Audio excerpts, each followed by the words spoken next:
आई क्यों गई है। कटे थे हाथ ये भी जानती हूँ, नहीं था तन पे सर ये मानती हूँ, मगर वादी नहीं था इतना छोटा, लहद छोटी बनाई क्यों गई है। ये जब पुश्ते फरस पर बैठते थे,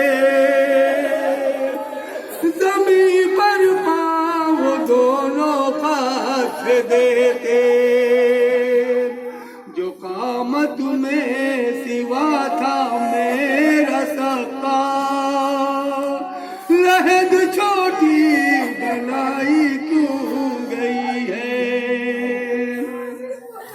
मुझे लगता है बीमार मेरे है लाशा वफा का टुकड़े टुकड़े,